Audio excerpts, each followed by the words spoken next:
वीरता और शौर्य की अद्भुत कहानी, जिन्होंने अपनी वीरता से खिलजी को उनकी औकात दिखाई थी। गोरा और बादल ऐसे ही दो शूरवीर के नाम हैं जिनके पराक्रम से राजस्थान की मिट्टी बलिदानी है।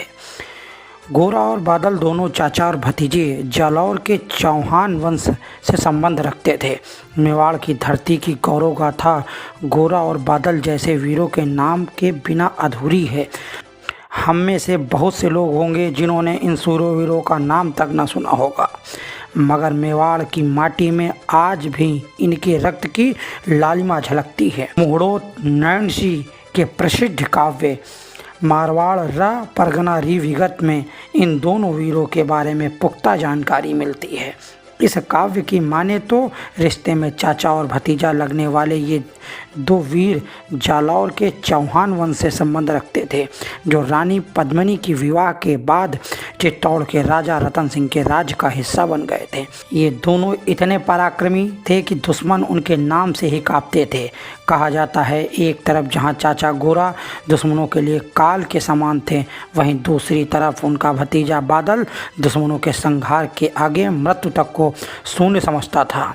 यही कारण था कि मेवाड़ के राजा रतन सिंह ने उन्हें अपनी सेना की बागडोर दे रखी थी। खिलजी की नज़र मेवाड़ राज्य पर थी, लेकिन वह युद्ध में राजपूतों को नहीं हरा सका, तो उसने कूटनीतिक चाल चली। मित्रता का बहाना बनाकर रावल रतन सिंह को मिलने के लिए बुलाया और धोखे से उनको बंदी बना लिया। वहीं से संदेश भिजवाया कि रावल को तभी आज़ाद किया जाएगा जब रानी पद्मिनी उसके पास भेजी जाएंगी। इस तरह के धोखे और संदेश के बाद राजपूत क्रोधित हो उठे, लेकिन रानी पद्मिनी ने धीरज व चतुराई से काम लेने का आग्रह किया। रानी ने गोरा बादल से मिलकर अलाउद्दीन को उसी तरह जवाब देने की रणनीति अपनाई जैसा अलाउद्दीन ने किया था। रणनीति के तहत खिलजी को संदेश भिजवाया गया कि रानी आने को तैयार है, पर उसकी दासियाँ भी साथ आएंगी। खिलजी यह सुनकर आनंदित हो उठा। रानी पद्मिनी की पालकियाँ आईं, पर उनमें रानी की जगह वेश बदलकर गोरा बैठा था। दासियों की जगह पालकियों में चुने हुए वीर राजपूत थे। रानी पहले रावल रतन सिंह से मिलेंगी, उसके बाद खिलजी के पास जाएंगी। खिलजी ने बेफिक्र होकर अनुमति दे दी। रानी की पालकी, जिसमें गोरा बैठा था, रावल रतन सिंह के तंबू के पास गई और उनको वहां भेजा गया।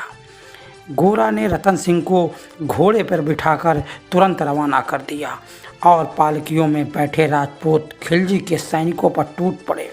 राजपूतों के इस अचानक हमले से खिलजी की सेना हक्की बक्की रह गई।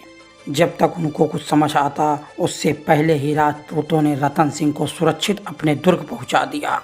हर तरफ कोहराम मच गया था। गोरा और बादल काल की तरह दुश्मनों पर टूट पड़े थे और अंत में दोनों वीरों की भांति लड़ते हुए वीर गति को प्राप्त हुए। गोरा और बादल जैसे वीरों के कारण ही आज हमारा इतिहास गर्व से अभिभूत है।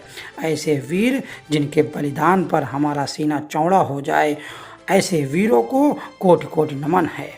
मेवाड़ के इतिहास में दोनों वीरों की वीरता स्वर्ण अक्षरों में अंकित है। जय हिंद, जय भारत।